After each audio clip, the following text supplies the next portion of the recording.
पहले तो सब मुझे एक बात बताएं, ये तमाम रंगबाजियां, इश्क मशूकियां, एक्स्ट्रा मैरिटल अफेयर, क्रिकेटर्स और एक्ट्रेसेस के दरमियान चक्कर की अफवाहें इसी शख्स के प्रोग्राम में ही क्यों शुरू होती हैं? पहले शुएब मलिक का शाइस्ता लोधी के प्राइवेट पार्ट पर हाथ लगाना, फिर शुएब मलिक का सना जावेद के साथ चक्कर, और अब बाबर आजम और हानिया आमिर के चक्रों की अफवाहें, ये सब कुछ इसी के प्रोग्राम से क्यों शुरू होता है? खैर, इस अजीम हस्ती के साथ क्या करना है वो आप बेहतर जानते हैं। बात करते हैं बाबर और हानिया के बारे में गर्दिश करती अफवाहों की। ये कहानी शुरू होती है फहद मुस्तफा के प्रोग्राम से, जिसमें उसने हानिया आमिर से पूछा कि आपसे भी ज्यादा क्यूट क्रिकेटर कौन है। हानिया आमिर ने बाबर आजम का नाम लिया। दूसरी जानिब बाबर आजम भी हानिया आमिर को अच्छी अदाकारा करार देते रहे। एक सवाल पर जवाब देते हुए बाबर आजम ने कहा था कि मैं हानिया आमिर के साथ काम करना चाहूंगा। इसके बाद गुज़िश्ता साल नवंबर में एक एडिटेड वीडियो सोशल मीडिया पर वायरल होती है और बाबर आजम के फैन हानिया आमिर को भाभी करार दे देते हैं। सोशल मीडिया पर नारे लग गए, हमारी भाभी कैसी होगी, हानिया आमिर जैसी होगी। खैर, जब बात इतनी ज्यादा बढ़ गई तो हानिया आमिर ने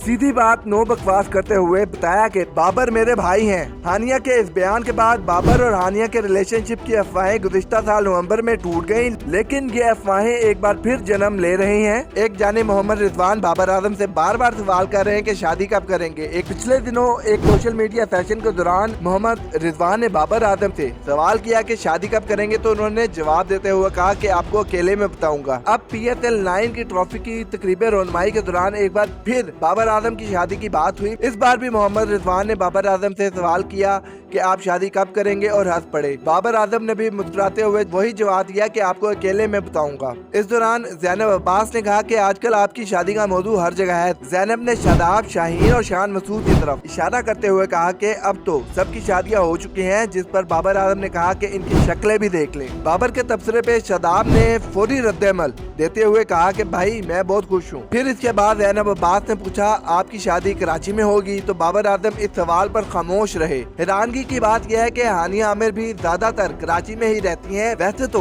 उनका आबाई घर रावलपिंडी में है, लेकिन काम के सिलसिले में वो साल का ज्यादातर वक्त कराची में ही गुजारती हैं। दूसरी जानिब अब PSL फ्रेंचाइज पेशावर ज़ल्मी का एक एंथम सामने आया है, जिसमें हानिया आमिर ने परफॉर्म किया है। इस एंथम में बाबर आजम ने भी अपनी मॉडलिंग के जलवे दिखाए हैं, जिसके बाद सोशल मीडिया पर एक बार फिर दोनों की जोड़ी के हवाले से बहस शुरू हो गई है।